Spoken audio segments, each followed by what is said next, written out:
Hello there. So in this video, we'll be covering every single question type on the LSAT, all the way from flawed questions to parallel reasoning questions, sufficient and necessary assumption questions, strengthened and weakened questions, and so forth. In addition, we'll try and make the material engaging by doing example problems and also going through specific tips for each question type. Okay, so the first question type is conclusion questions. These are relatively straightforward. We'll go over some tips before we look at the example towards the right. So tip number 1, be mindful of indicator words. Some example would be thus, hence, therefore, because, and since. So for the first 3, thus, hence, and therefore, when you see those words, typically what follows would be the conclusion. Not always, you have to double check, but typically. And because and since, what occurs before them would be the conclusion, and what occurs after would be a premise or evidence. For example, you might say, oh, dogs are the best because they are loyal. Next up, we have tip number 2, ask yourself why. Conclusion always has evidence. So whenever you pinpoint a specific line or sentence and you think that's the conclusion, ask yourself why, and there should be evidence somewhere else in the paragraph. Because the conclusion is always the end point. Someone wrote this paragraph for a reason, and the conclusion is pretty much their main point. Tip number 3, contrast words. Some example would be but, however, no, though. So similarly to number 1, if you see these words, typically introduces a conclusion, but not always. You still have to double check and think through it. But some examples would be like, oh, most people think vanilla ice cream is the best, but actually chocolate is the best, and that would be your position or your conclusion. So we have tip number 4, opinion. So conclusions are often opinions, not always, sometimes they're just straight up facts. And one keyword is should. So if you would see the word should, it usually signifies a conclusion. Still have to check once again. Like you might say, oh, we should go to that restaurant. We should do this. And that would be your position that you're trying to prove. Okay, so those are the basic tips. And with the tips, you could try solve the problem towards the right. So you can just pause the video. And once you're done, unpause it. We'll go over the answers and some strategies.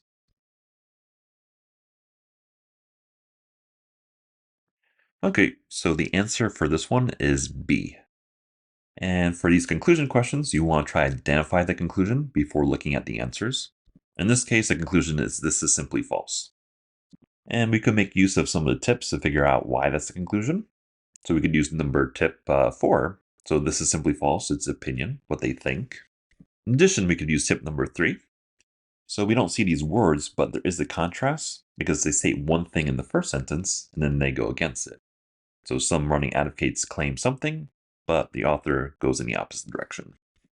And lastly, we could use tip number 2. So there should be evidence, and there is evidence. So after the line, this is simply false, the last sentence or last 2 sentences, those are evidence for their position, their conclusion.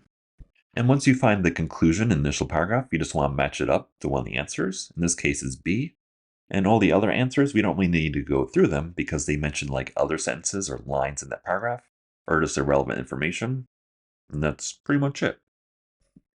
Next up, we have strengthened questions, which are pretty self-explanatory. So we have an argument and we want to strengthen it. So one of the answers makes the argument more likely to be true. But once again, we'll go over the tips before looking at the question. So number 1, find the conclusion. So you want to understand their point. Number 2, understand the process, and then you want to reinforce that process. So the question might be, what does that exactly mean? So if you look on the right quickly, the question, it states which one of the following would most strengthen the argument. It doesn't state strengthen the conclusion, but the argument. And pretty much it always states the argument. So it's not just about the conclusion, but the process, like how do they derive the conclusion? And then you want to reinforce the process. So it's like the whole thing from beginning to end. Number 3, don't need to prove it definitively. Any amount is fine. So you might look at the answer and say, oh, if that's true, it doesn't mean the argument's correct. But as long as it strengthens it, it's good enough. So even though it might strengthen it to a very small degree, maybe it strengthens it to 1%, that's still the correct answer. Lastly, we have number 4, outside info is acceptable. So they could bring outside information. So an answer might have information which they never mentioned in the initial argument. And that's perfectly fine as long as it strengthens it. So those are our basic tips. Now you can look at the question. And once again, you could pause the video and we'll go from there.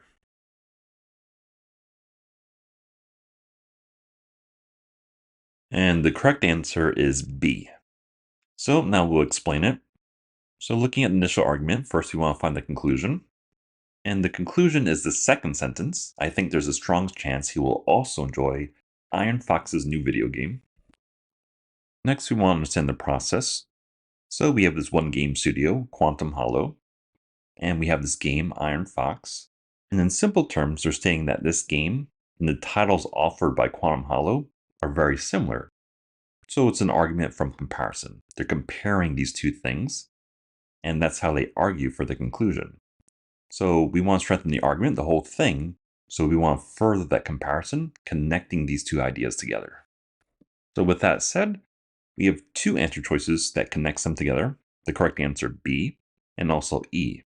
So E connects them together, but in a very unusual way, because it doesn't even mention Robert.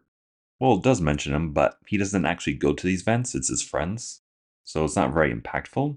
In addition, even though that they go to the same indie gaming festivals, it doesn't really mean anything. They could be vastly different games.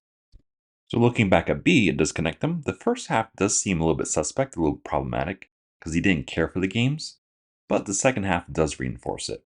So it might not be the best strengthener, but regardless, you don't need something that proves it definitively. Like we mentioned, tip 3, as long as it strengthens it to some degree, then it's good enough, and B fits the bill. Next, we'll go over the 3 last answer choices, just so it's crystal clear. So looking at A, doesn't really do that connection, like we mentioned. Also, we're not even sure if Robert disliked the other games because they have technical glitches. Maybe he never even heard of them. We're just talking about this new video game that Iron Fox is offering. C, the main focus would be musical styles. And going back to the argument, they never really mentioned music styles, so we're not really sure if either game or game studio has this, or it's really impactful, so it's wrong. And we could use a similar approach to D, because they mentioned dark themes and morally complex characters, which is not one of the qualities that they did mention, so we're not sure if that's relevant in this case. So we're left with B. Next, we have weaken, and these questions are pretty much the same thing as strengthen questions, except in the opposite direction. So tips are almost the same, except for one difference in 2. So first, once again, find the conclusion. 2, understand the process, but instead of strengthening the process, we want to weaken the process. 3, don't need to prove it definitively, any amount is fine. And 4, outside info is acceptable. So with that said, now you can look at the problem to the right and pause the video and unpause it once you're ready. So C is the correct answer in this case. Okay, so let's discuss it. So going back to initial argument, we want to find the conclusion. And the conclusion is the last line. This proves people who take vitamin D supplements are typically healthier than the average person. And why? Because they provide some evidence up front. People who take this vitamin D, they have lower risk of depression, therefore they're healthier. So that's a process, and it's always good to reduce the argument to something short, sweet, and simple.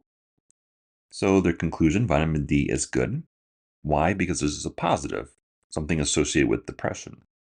So to weaken it, either we want to weaken that evidence, maybe there's something wrong with that evidence regarding depression, or maybe there's some alternative that makes vitamin D bad. But in very simple terms, here they're saying vitamin D is good for you. We want to weaken it, so we want to find some answer choice that weakens that, in that sense, something that's bad about vitamin D. So let's look at A. So talking about supplements versus food. And that's a consideration, because maybe the person's taking food rather supplements. But if you go back, they do mention supplements in the evidence and in the conclusion. So regarding food, doesn't really matter too much in this case. Looking at B, instead of being a weakener, this actually strengthens the argument, because not only does it help with depression, apparently it also helps with heart disease. So that's the opposite of what we want, so we cross out B. We'll skip C for now, go to D. So this is the stating in D that if you take vitamin D and iron, it's actually even better in reducing the risk of depression. So it doesn't mean that vitamin D is bad for you. It just means like if you add something else to it, it's even better. So it doesn't weaken it. And then we have E. So it's saying vitamin D is no greater than certain other dietary changes. So once again, doesn't mean that vitamin D is bad. It's just no better than something else. So something else might just be just as good, but vitamin D is still good. Now we can go back to the correct answer, C. And in this C, it typically lowers your resistance to some common infections. So in simple words, basically you're more likely to get sick, which is a negative, so it weakens it. And as a reminder, C doesn't necessarily disprove the argument because maybe it's worth the risk. Maybe preventing depression is more important than, say, lowering your resistance to some common infections. But regardless, it still weakens it to some extent. So we have C. For the third question type, we have flawed questions. And these could be quite difficult in the sense that there are many different types of flaws. We won't cover every single flaw. We actually have another video which does, so you could check that one out. But we'll cover some core ones that you'll usually find on the LSAT. So the first one is number 1, confusing the sufficient and necessary conditions, which at its core is not too complex.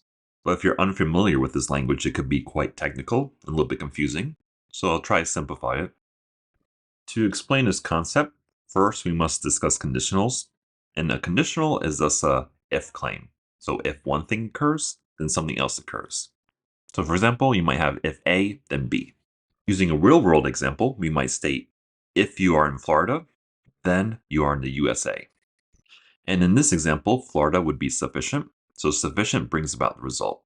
So if you're in Florida, you're in the USA once again, but there's other sufficient conditions, such as you could be in Texas, you could be in Alaska, you could be in California. And if you're in any of those places, you will then be in the USA. And the second half would be necessary. So if you're in Florida, sufficient, then necessarily you have to be in the USA. You're not in France, you're not in Nigeria, you're not in China, you have to be in the United States. So going back and reducing it to the core structure, back to if A, then B. The first half A is always sufficient, and the second half B is always necessary. And finally, we could discuss this flaw. So when you're confusing the sufficient condition with the necessary condition, you're flip-flopping it. So it would be like this. If you're in Florida, then you're in USA, and then later on you state if you're in the USA, then you're in Florida. So they're treating the Florida as sufficient and necessary, but it's not necessary. Because just because you're in the United States doesn't mean you have to be in Florida. Because once again, there's other conditions. You could be in Texas. Or reducing it to the core structure once again. It's like if A, then B, and you see a reversal, if B, then A, then that's a fallacy. Logically, doesn't follow. So now we'll look at number 2, causation correlation. So there's then many different formulations of this, but pretty much they think one thing causes another, but maybe there's more to it. For example, we might have this. People who have headaches tend to take Advil, therefore Advil causes headaches, which is ridiculous. So the causation direction is wrong. It's the reversal of that. It's like once you have a headache, then you take the Advil. So the headaches are causing the Advil intake. Next up, we have whole and part. And here, the whole would have a certain property, and they're assigning that each part also has a property, or the reversal of that. So an example of this would be like, oh, that town is a bad neighborhood. Sarah lives in that town, therefore she has to be a bad person, which doesn't have to be true, because even though the town is a bad place, doesn't mean each person or each part is also bad. For all we know, Sarah could be a great person. Lastly, we have a Latin term, ad hominem, so that would be attacking the person rather than the argument. Okay, so with that said, now you can look at this example problem. So pause the video, and once you're ready, unpause it.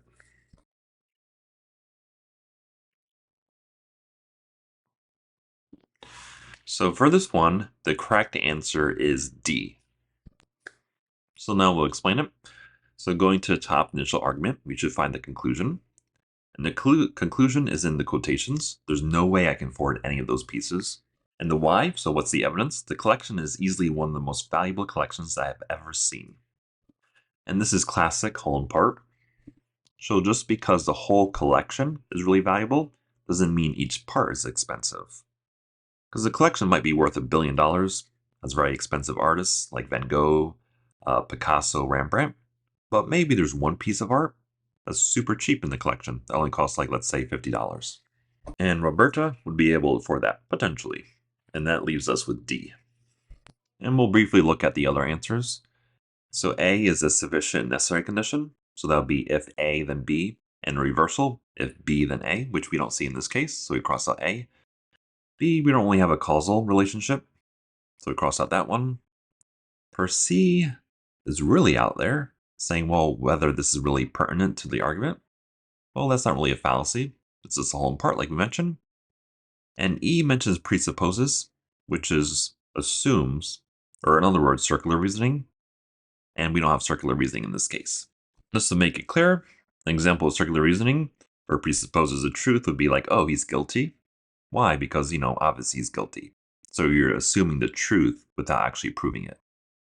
Next, we have paradox questions, which are a bit different from the other ones in the sense that these have no conclusions, or almost always have no conclusion. So that's our tip number 1. Tip number 2, you want to understand the paradox. And what do we mean by paradox? It means something that's weird that's occurring that doesn't quite make sense. So for example, one such paradox would be like, oh, my friend eats at McDonald's 7 days a week, yet he's skinny. And that's the paradox because you expect that person to be fat, yet they're skinny. And an answer to that, like some explanation, would be perhaps he only eats very little at McDonald's, or he's an exercise nut and runs a marathon every day and just burns it all off. So that would be tip number 3. We're looking for an answer that offers an explanation. And tip number 4 is be preemptive. So try to figure out possible solutions before you look at the answers. So your solution might not be the one they're looking for, but by looking for it, you have a better understanding of what's going on. And when you see the correct answer, hopefully it clicks more readily. Now you could attempt the question. So pause the video, and once you're ready, we'll discuss the answer. And in this case, the correct answer is D. So before we discuss why it's correct, let's go back on top and see what's the paradox. So they have an issue with garbage. One possible solution is a recycling center, yet it seems to be counterproductive, which is a paradox because you think recycling would be good to reduce garbage, yet it's not in this case. In simple terms, we're looking for something that states recycling is bad and why we shouldn't do it. So for A, it talks about what people feel. They enjoy recycling, but it doesn't really offer a resolution. It doesn't explain why we should not build this recycling center. B, they offer a new idea, incinerating the trash, but it doesn't really connect back to the recycling center, so it's not clear why can't we have a recycling center in addition to these things of landfills and incineration. For C, instead of offering explanation, it supports a recycling center, which is not what we want. We want something to explain why we wouldn't want the recycling center. D, our correct answer, which states, oh, maybe there's something else that we could do, and maybe that other thing is better than recycling projects or recycling center. And if we have limited funds, maybe we should do those things instead of the recycling center. And that works. It offers an explanation. Quite simply, there's just something better to do. And then we can look at E finally, which just states or reinforces recycling. So it doesn't really make clear why we shouldn't do recycling center or why it's counterproductive. So we're left with D. Next up, we have inference questions, and there's a lot to be said about these because this is sort of an umbrella term. In other words, there's different types of inference questions, which we'll explore shortly. But with that said, even though there's subtle differences between the different inference questions, the approach is similar. So we just put them all under one bracket, one heading. So if we look at tip number 1, we have some examples. Must be true. What can be inferred? So for these, we're looking for something that has to be true given the information. So in other words, you're just trying to figure out some kind of deduction or inference or even a conclusion. In contrast, we also have most strongly supported, which is very similar, but for these, it doesn't have to be true. We're just looking for something that is most likely to be true with a high degree of confidence. Lastly, you might see most logically completes. So there would be a blank in the given statements, and you need to fill in those blanks. And for these, it's very similar to must be true, with something that logically follows given the information. Next up, we have 2 logical operators. And if you never heard of that term, it's okay. And you won't see that term on the LSAT. It's more about the idea. But in simple terms, it connects statements together. And statements is just something that could be false or true. For example, he is 6 feet tall. That would be a statement. Because it could be true, yes, he is 6 feet tall, or it could be false, no, he's not. And then we could conceptualize that using placeholders, such as A to represent that, or in this case, maybe H for height. Then you could use those variables in addition to logical operators to make some kind of logic. And some examples of these would be if then, unless, and unless the same thing as if then, just formulated slightly differently, and or, and only if. So you would use the variables like if A then B, A unless B, A and B, A or B, A only if B, so things of that nature. You might ask, who cares? Well, if you see these, then you know there's some kind of logic, and that gives you like a starting point to try to figure out how you could connect these sentences together to make some kind of inference. Next up, we have quantifiers, which signify quantity all the way from 0% to 100%. And some examples of these would be all, most, none, a couple, some, each, no. There's more than that, but those are some of the core ones. And whenever you see these terms, a light bulb should go off in your head, because they're very important to understand like how to connect these sentences together and to infer some kind of information. And finally, we have tip number 4, repeated phrases. So if you see something repeated, then potentially you can make some kind of connection. So let's say the first sentence talks about hot dogs. The second sentence also talks about hot dogs.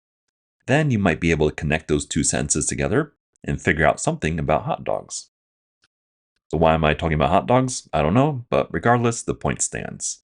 Now, using those strategies, you could attempt the question.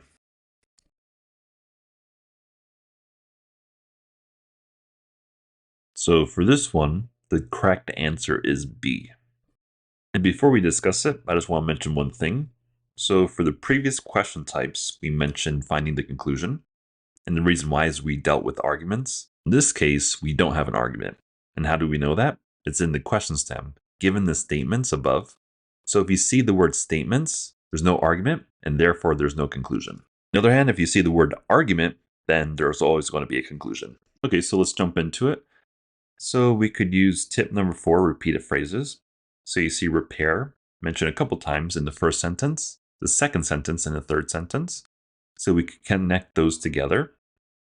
So for the first and second sentence, you have leaking, repair, then repair to calling a licensed plumber. So it's like A to B, B to C. Or if you cancel out the middle term, the B, it would be like if leaking, then call a licensed plumber. So A is very close to that, except it's in the opposite direction. They flipped it, and you can't logically and arbitrarily flip it. So look at B, the correct answer. So the first sentence states leaking, you need repairs. Looking at the last sentence, we see repairs once again. And none of the pipes require repairs, so therefore none of them could be leaking, because if they were leaking, then you have to have repairs. So that's why B makes sense. We'll look at C. So C could be true, but we're looking for something that must be true. We know that logically, none of the pipes are leaking at JP Industries, but maybe there's some kind of other issue that requires a licensed plumber. Or potentially, there's nothing else wrong. Maybe there is no repairs necessary. Looking at D, that's just a reversal of the first sentence, and you can't flip things like that. It doesn't go backwards. And then E potentially could be true, but it's not a must be true. Because maybe they need a licensed plumber, not necessarily to repair anything, but maybe they're installing like a new bathroom. Who knows? So that's it. So finally, we have parallel reasoning, and these could be very difficult depending on the situation and the problem. But we'll go over some strategies that should hopefully make them a lot simpler and easier to do. One thing to note is that they come in 2 different flavors, flawed parallel reasoning and most similar reasoning. Self-explanatory, so one's a bad argument, the other one is a good argument. And when attempting these questions, you should always identify which one it is, whether it's a good argument or a bad argument. And fortunately, they tell you. So in the question stem, if you see flawed reasoning or questionable reasoning, then you know it's a bad argument. If you don't, then it's a good argument. And this could be immensely helpful. For example, if you're dealing with a flawed argument and you're looking at a potential answer, and that answer logically makes sense, then it has to be wrong, because the initial argument is wrong, and you're not looking for a good argument. You're looking for a bad argument. Next is tip 2. Simplify, and be mindful of the structure. Because for parallel reasoning, we're not too concerned with like all the fluff. It's a structure, and we want to find that same structure in one of the answers. So logically, it's similar to the initial argument at the top. Next, we want to be mindful of the logical operators and quantifiers, which was previously mentioned in the inference questions. Because once again, you want to find an argument that has the same structure. So for example, if you have a conclusion with the word none, and one of the answers has a conclusion with the word some, well, some is not equivalent to none. So that's one way in which you cancel out the potential answer. And last one, find the conclusion in the argument and answers, because they might mix up the order. And even though they mix up the orders, as long as it's logically equivalent, it's still good enough. So an example of this would be, let's say we have the conclusion up front, such as global warming is true because blah, blah, blah. Or alternatively, we had blah, blah, blah. Thus, global warming is true. I moved the conclusion around, but fundamentally, I'm saying the same thing. So it parallels each other. And now finally, you could attempt this question, which is quite a doozy. You can see it's really involved, really long. So try your best. And once you're ready, unpause and we'll go over it.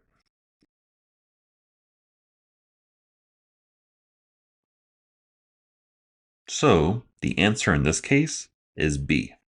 So before we discuss it, let's break the argument apart. Understand the core structure. So looking at the first sentence, we have a logical operator, which is choose between, which is equivalent to or. So to be really reductionist, the first sentence is this A or B. You have two options, you're choosing between two options. In the middle, they're stating one option's bad. Let's just say B, for example. And there's also an if. And finally, they pick the other option. So overall, it's just like two options, A or B. B's bad, something with an if. Finally, choose the other one, A. Now we want to make sure that's preserved in one of the answers. So let's look at A. So at the beginning, it looks pretty good. We have an or, A or B. And then one's bad. But at the conclusion, there's an error because we have an if. But the if shouldn't be in the conclusion. It should be in the evidence. Because our conclusion is very definite. In this case, the conclusion is a hypothetical because we have the if. So therefore, A is incorrect. Looking at B, we have A or B. Then we have one option's bad, B. We have the if, which is good. And then they choose the other option. So that's a ticket. So that's why B is correct. Next up, we have C.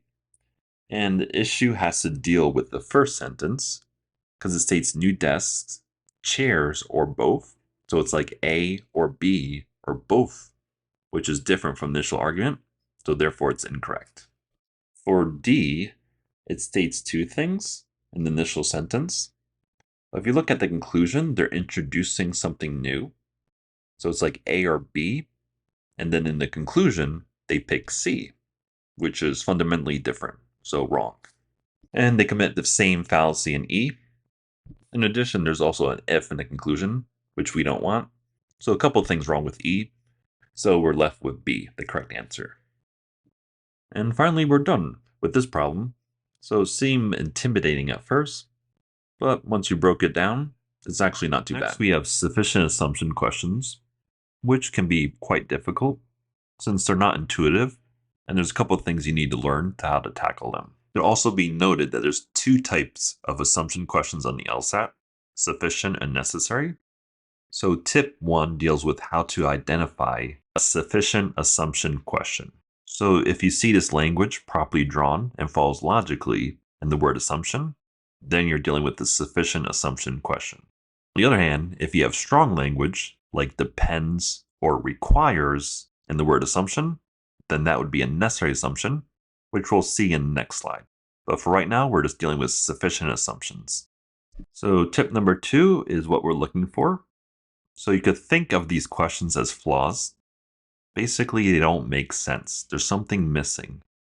When you read the conclusion, it doesn't logically follow from the given evidence.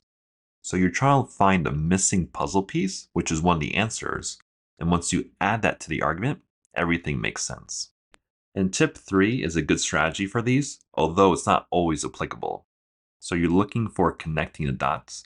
So there's one term, they mention another term, and it's not clear how those two terms connect to each other. And the correct answer links those terms together. So an example of this, let's say we have a very simple argument. Calcium is healthy, thus drink the milk. You can see there's a slight disconnect because first we're talking about calcium and then it transitions to milk. So what links those terms together would be milk has calcium. And that is the idea of connecting the dots. And then we have tip number 4, does not have to be true.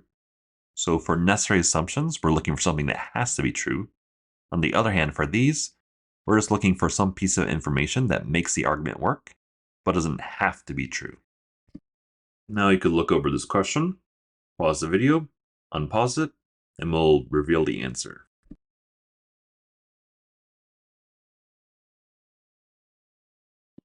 In this case, the correct answer is A. And the reason why it's correct is because the initial argument doesn't make sense, and A makes sense of it, and the conclusion logically follows if A is true. Because looking at initial argument, we have two conditions with the if. So there's certain date, but you could also do the extension. We know it was not delivered by the 2nd of March, but we don't know anything about the extension. For all we know, maybe they did file the extension, and A just makes it clear. They never did it, so the two conditions are never met, therefore it will not be built. So looking at the other ones, such as B, if they were unaware, it doesn't really matter, because there's no sense of that initial argument. It's just like, oh, if these conditions are not met, it will not be built. So that's on them. It doesn't really matter too much. So C is maybe it took a really long time to reach the office, but they clarify in the first sentence at top that if it's not obtained by the 2nd of March, so it doesn't matter if it was mailed previously, if it wasn't received by then that condition is never fulfilled. D is a hypothetical, so it's saying if it was sent on time, but here it wasn't, so we don't care about what could have been, it's more about what did happen, and if that did happen, why do we have this conclusion? And E, it's impossible to change their minds, which might be true, might not be true, but once again, doesn't really prove their conclusion, because we just don't know about the extension, which once again, A clarifies. And that's why A is correct. And now we can look at the other assumption question. Now we have necessary assumption questions, which is the opposite end of the sufficient ones. So how do you identify them? So if you see the word required, depends, or anything very strong in the word assumption, then you're dealing with a necessary assumption. Similar to sufficient assumption questions, you could think of these as flawed questions. There's a consideration that's not mentioned, but it has to be true in order for the argument to work out. A good trick for these is something called a negation test. So once again, necessary assumptions, we're looking for an answer choice that has to be true, no matter what. So what you would do is negate the answer. So you take the opposite of it, and if it breaks the argument, then it's the correct answer because it has to be true. In other words, that answer is always going to be true because if it was not, the argument wouldn't make sense. So the argument requires it. And then we have tip number 4. Ask yourself if an answer must be true, which is pretty equivalent to the negation test, just a different way of thinking about it. So when reviewing the answers, let's say, does this have to be true? If you could think of something else, like a counterexample, then that's not going to be the correct answer, because the correct answer has to be true no matter what. Now you could attempt this question. So just pause the video and unpause it once you're ready. So the correct answer for this one is E. So an initial argument, the conclusion stating that eating berries is beneficial for your mind. And E cancels out a possible objection, which we'll see once we simplify E. So E is a bit wordy, but in simple terms is basically stating that these people who ate the berries did not exercise more than otherwise. or the other people. And it states that exercising is good for your mind, for your mental well being. So maybe people eat berries just to exercise more for whatever reason. And it was not the berries that was causing the increased mental capacity, but rather the exercise. And E just cancels out the alternative explanation. So something that needs to be true, because if it wasn't true, then you have some other condition that caused it, other than berries. In this case, it would be the exercise. And if that's confusing, you could think of it like this. Someone might read the initial argument on top and say, hey, wait a second. Maybe people eat berries, are concerned with their health, they exercise a lot, and that's the reason why their minds are better. And he's saying, no, they didn't actually exercise more. It was the berries that were responsible for the long-term cognitive benefits. Then we could look at some of the other ones, like A, which we could use a negation trick. Say you negate the were not, so it becomes positive. So they were more likely than the average person to engage in behavior that rots the mind. And if you think about it, that wouldn't break the argument. Instead, it would strengthen it, because it would mean like, oh, these people are doing activities that are bad for their minds. Yeah, according to the study, their minds were better or had a lower risk. So it means that berries must be super healthy because they're counteracting this bad behavior. But when using the negation test, when you do it, it should break the argument, not make it better. For B, they talk about restaurant, but doesn't have to be true because who knows what that means. Maybe it helps, maybe it hurts, who knows, it's not clear. And the same reasoning applies to C in regards to grains, because it's not clear like how that plays into the cognitive abilities. So therefore that one's wrong as well, because it doesn't have to be true. And does D have to be true? No, because maybe they test other food types as well. Maybe they tested grains, meat, who knows what. But for this one, we're just focusing on berries, so D doesn't have to be true. And then we're left with E.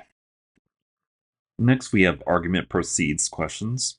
And in simple terms, pretty much they want to know like how did they get the conclusion? What's the process? So first tip, find the conclusion and understand the argument. Number 2, simplify and understand the structure. And 3, the correct answer must encapsulate the whole argument. So pretty straightforward. Now you could take a look at the question. And the correct answer is E. And a dead giveaway is the word similarity, which fits similarly in the initial argument. So they're just saying like, oh, one thing has a property. Similarly, this also has this property. And that's what E states. Looking at A, they're saying an activity is not pertinent. By exploring another activity that's also not pertinent, but it is, because everything's on topic and relevant. Looking at B, certain feature, and therefore all similar activities. So they never mention all similar activities, just like 2 situations, 2 activities. Looking at C, we have the word discredit, but they don't discredit anything. So just from that one word, we cross out C. We could do the same thing, isolate in D is not always applicable.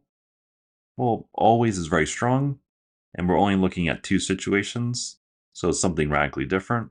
So that one's wrong, and then we're left with E, the correct answer. So now we're down to the final 3, and this question type is called role questions. So for these type of questions, they refer to a specific line in the argument, and then they want to know how does that fit into the argument.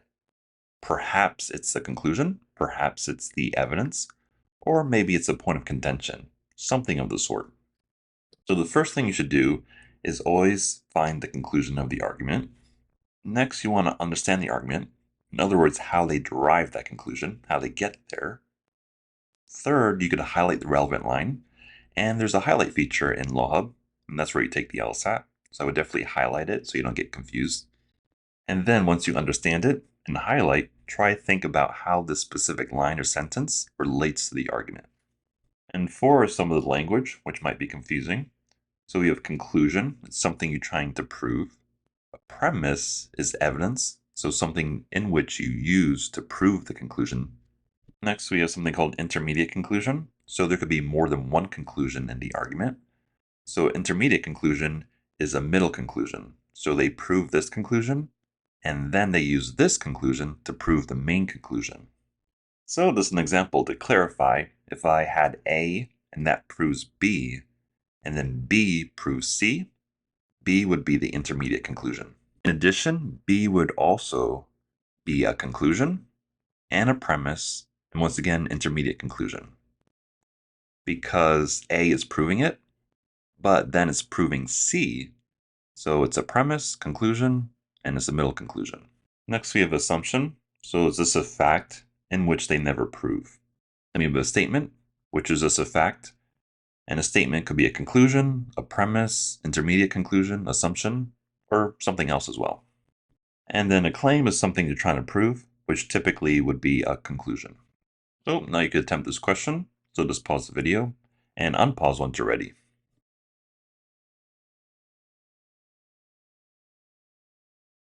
So the correct answer for this one is E. And now we'll go back to the initial argument to try to understand it. So let's find the main conclusion. And the main conclusion is the second sentence. This suggests a widespread tax on junk food could potentially offer a solution. So that's their point. And the third sentence is the one they're looking for. And if you think about that, that proves the main conclusion. But there's also evidence for that line. Because the last two sentences, the first and second, proves that middle sentence, that junk food is undoubtedly unhealthy and leads to weight gain, which in turn proves the main conclusion, which is what E is stating. Because we have a conclusion, there's support for it, and then that is used directly to support the main conclusion. Looking at the other ones briefly, A provides background information, maybe, but it's not relevant. Well, it is relevant, it helps the conclusion, so it can't be A. Then we have B, it is the main conclusion of the argument, but we already found the main conclusion, and it's not this line, so therefore it has to be wrong. For C, attempts to rebut, but we're not really rebutting it. It's just confirming the conclusion, so C is wrong. And then D, indirect support. Well, it's not indirect, it's very direct, so we're left with E. Next question is point of issue, and here we have the arguments or perspectives of two individuals, and we're looking for something they either agree about or alternatively something they disagree about. So tip number one is just a reminder that these come in two different flavors, agreement and disagreement. So always make sure to find out which one you're dealing with. Second, you want to understand each respective argument, how they're going about their business. Third, the agreement or disagreement can be something specific or broad. So an example would be, oh, maybe they agree on something, but in the specifics or the details they disagree. On the other hand, maybe it's polar opposites. They're just completely against each other. Last one, no outside info. So you can't really inject your own opinions or your own thought process because we're dealing with what these people think, and that's all you get. Okay, so now you can look over this one and you can pause it. And once you're ready, we'll go over it.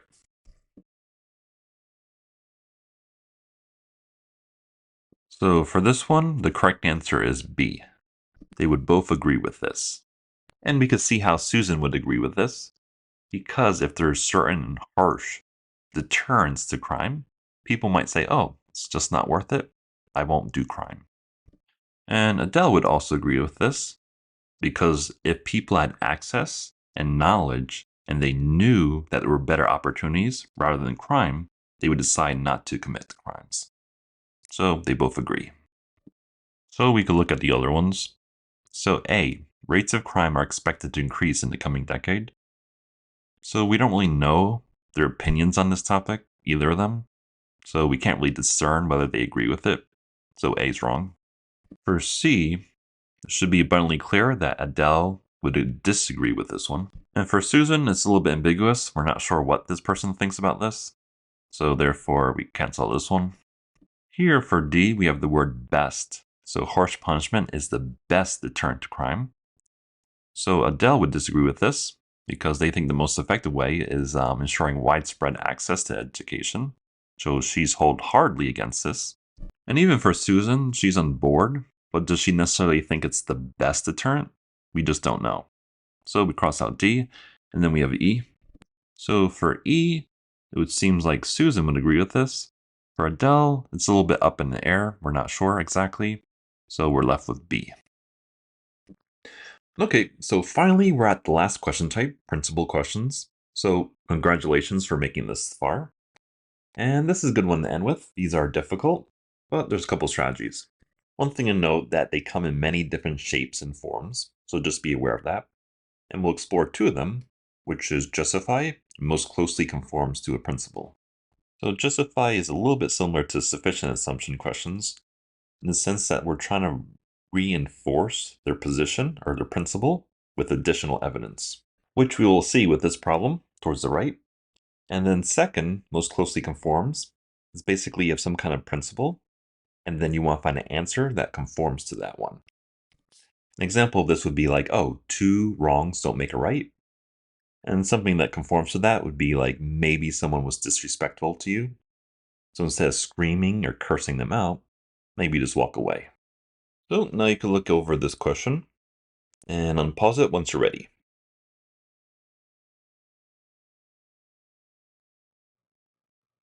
And for this one, the correct answer is C. And if you didn't get that, no worries, because this is a very hard question, but we'll discuss it. So the principle is the if-then at the top, and it's very important to understand how it operates. So in simple terms, when all the artists are not represented and qualified, you should pick the one who's expected to draw the largest audience. But there's one catch. So if you do have an artist who is represented, then this doesn't apply. Then you don't know what to do. Because this only applies when none of the artists are represented. But if there is one represented, then it's sort of like who knows what's going on. Next, we could look at the application. And from this principle, it's not immediately clear why we should pick Julia over Vincent. We need additional information from one of the answers. In this case, C does that. It's clarifying that all the potential artists are not represented. Therefore, it activates the principle. They should go to the one that's expected to draw the largest audience. And Julia is that one. And therefore, we should pick Julia over Vincent. So now we can look at A. So for A, it's pretty good. It does half the job because it clarifies that none of these artists are currently represented. But it doesn't mention anything about the second fact, which is who's expected to draw the largest audience. And we don't know in reference to Vincent and Julia in this case. B goes back to the representation once again, because maybe there is an artist that's represented that's capable of going. And if that's the case, then things are different. The principle doesn't apply. So it doesn't work out for that one. And then for D, we only know about Vincent and Julia. There could be other artists, and maybe one of those artists is represented, or maybe that other artist is the one who's expected to draw the largest audience. So it doesn't quite work out with the application of choosing Julia over Vincent. Lastly, we have E. So this is in favor of Vincent, so that's a bit problematic. In addition, it mentions Vincent would bring a larger audience, which is a little bit different from the principle because it's about expectations. So maybe he's not expected to actually bring the largest audience, even though in fact he does. So for that reason, also it's in favor of Vincent. We could cancel out E. And then finally, we're done. So good job. And I hope you enjoyed it. And if you really liked it, you could always subscribe and like the video. And you can also message me if you want. Thank you.